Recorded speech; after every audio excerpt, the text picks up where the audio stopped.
Saya Kania Restia Soleha dari absen 19. Saya Gita Hansa dari absen 15. Saya Fani Tita Klairin dari absen 13.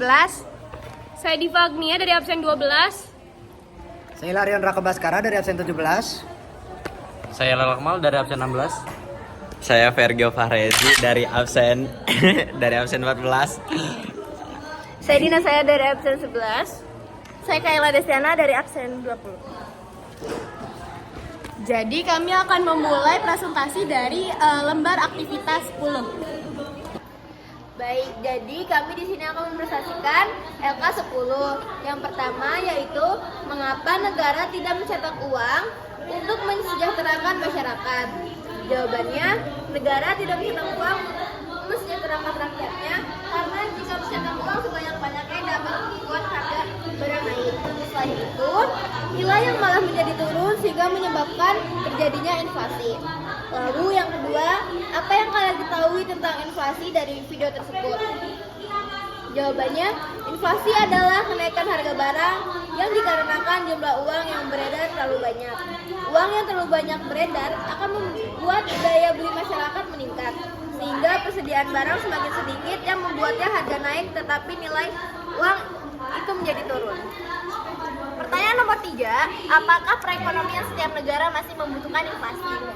Jabarkan dengan bahasa kalian sendiri. Ya, inflasi penting bagi perekonomian setiap negara agar dunia usaha tidak salah dalam mengambil suatu keputusan. Data-data tentang inflasi sangat dibutuhkan karena berpengaruh terhadap kesejahteraan masyarakat. Pertanyaan nomor 4, apakah inflasi merupakan sesuatu yang sangat membahayakan bagi perekonomian suatu negara? Jelaskan. Inflasi bisa menyebabkan angka kemiskinan di suatu negara menjadi bertambah. Hal ini terjadi karena harga barang semakin mahal, sementara pendapatan masyarakat terus mengalami penurunan. Sehingga masyarakat yang kurang mampu untuk memenuhi kebutuhannya, itu karena tidak terjangkaunya harga di pasar. 5.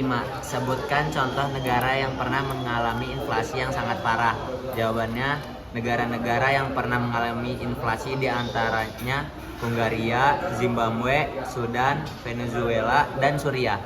Oke, selanjutnya ke lembar aktivitas 11, penyebab inflasi. Untuk soal pertama, apa jenis inflasi yang dihadapi? Nah, setelah kami cari, kami mendapatkan dari tribunnews.com bahwasannya inflasi cost push, kondisi ketika harga barang dan jasa naik karena peningkatan biaya produksi yang pesat. Nomor 2, apa yang menjadi penyebab inflasi pada artikel tersebut? Jawabannya, kenaikan harga BBM. Kenaikan harga BBM yang diumumkan pemerintah pada September 2022 menyebabkan lonjakan biaya transportasi dan barang. Untuk nomor 3, apa upaya yang dilakukan pemerintah untuk mengatasi inflasi pada artikel tersebut? Pertama, yaitu kebijakan moneter. Bank Indonesia menaikkan suku bunga acuan untuk mengendalikan jumlah uang yang beredar dan menstabilkan inflasi. Ini termasuk politik diskonto dan operasi pasar terbuka untuk mengatur likuiditas di pasar. Yang kedua, kebijakan fiskal. Pemerintah meningkatkan pengeluaran untuk program perlindungan sosial dan subsidi pangan, misalnya bantuan langsung tunai atau BLT, diberikan kepada masyarakat yang berdampak inflasi untuk menjaga daya beli mereka. Yang ketiga, stabilisasi harga. Pemerintah menetapkan harga maksimum untuk beberapa komoditas penting dan melakukan operasi pasar murah untuk menstabilkan harga di pasar. Nah, untuk yang keempat atau yang terakhir yaitu peningkatan produksi. Untuk mengatasi masalah pasokan, pemerintah juga berupaya meningkatkan hasil produksi dalam negeri melalui dukungan kepada petani dan pelaku usaha kecil. Kita mengerjakan bagian lembar aktivitas 13 yang dimana kita diminta untuk menghitung inflasi tahun 2021 berdasarkan lembar aktivitas 8 yang sudah dikerjakan.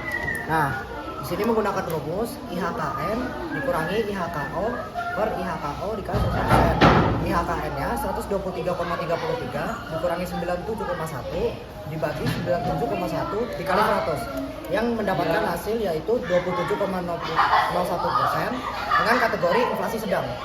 Yang pertama, akhir Januari 116,86 dikurang 115,84 dibagi 115,84 dikali 100 sama dengan 0,88%. Yang kedua ada Februari 117,03 dikurang 116,86 dibagi 116,86 dikali 100 sama dengan 0,145 atau dibulatkan menjadi 0,15%. Yang ketiga Maret sama dengan 117,4 dikurang 117,03 dibagi 117,03 dikali 100 sama dengan 0,316 atau dibulatkan menjadi 0,32%. Yang keempat ada April, 117,64 dikurang 117,4 dibagi 117,4 dikali 100 sama dengan 0,20%. Yang kelima ada Mei, 117,93 dikurang 117,64 dibagi 117,64 dikali 100 yang hasilnya 0,246 atau dibulatkan menjadi 0,25%. Yang terakhir nomor 6 Juni, 118,01 dikurang 117,93 dibagi 117,93 dikali 100 yang hasilnya 0,067 atau dibulatkan menjadi 0,7%. Untuk bulan Juli yaitu 118,23 dikurangi 118,01 per 118,01 dikali 100%. Hasilnya yaitu 0,186 yang dibulatkan menjadi 0,19.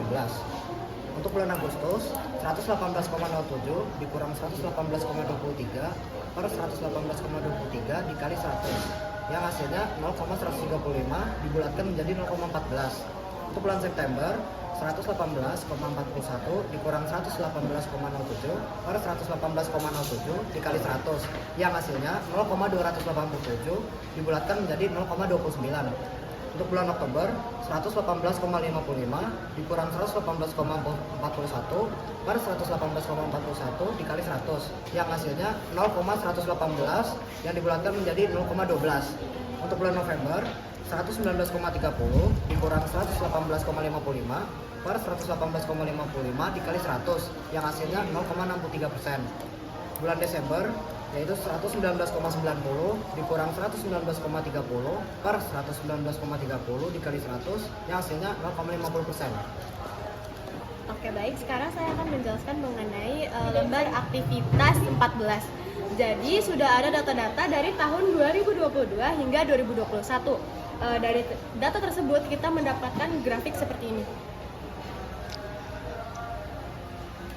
Nah, dari grafik ini bisa kita simpulkan bahwa tingkat inflasi paling besar yaitu di tahun 2025 dengan angka menyentuh hampir 20% inflasi. Sebesar 17,11%. Dan yang paling rendah adalah pada tahun 2020 dan 2021 di angka di bawah 5% inflasi. Oke, lanjut yaitu pada nomor 2. Carilah informasi mengapa inflasi tahun 2005 dan 2008 tingkat inflasinya lebih besar dibandingkan dengan tahun lainnya. Jadi inflasi pada 2005 mencapai 17,11% disebabkan oleh 1. Kenaikan harga bahan bakar minyak atau BBM mulai 1 Oktober 2005. Yang kedua, biaya angkutan atau transportasi untuk dalam kota dan luar kota yang tinggi. Yang ketiga adalah kondisi menjelang lebaran. Lalu pada inflasi 2008 mencapai 11,06% disebabkan oleh kenaikan harga BBM, konversi bahan bakar minyak tanah ke LPG, tingginya harga komoditas internasional. Jadi untuk yang nomor 3 yaitu pertanyaannya, pihak-pihak mana saja yang terdampak oleh tingkat inflasi tersebut? Jadi jawabannya adalah masyarakat karena tingginya harga komoditas dan tingginya pengangguran karena pemutusan hubungan kerja. Yang kedua adalah pelaku usaha melakukan pemutusan hubungan kerja karena tingginya biaya produksi. Yang ketiga adalah pemerintah kesulitan memenuhi belanja negara. Yang nomor 4 adalah carilah informasi mengapa tingkat inflasi tahun 2020 dan 2021 lebih rendah dibandingkan dengan tahun lainnya. Jawabannya adalah yang pertama adalah permintaan domestik yang belum kuat akibat dampak pandemi COVID-19. Yang kedua adalah pasokan komoditas yang memadai. Yang ketiga adalah sinergi kebijakan Bank Indonesia dan pemerintah baik di tingkat pusat maupun daerah dalam menjaga kestabilan harga.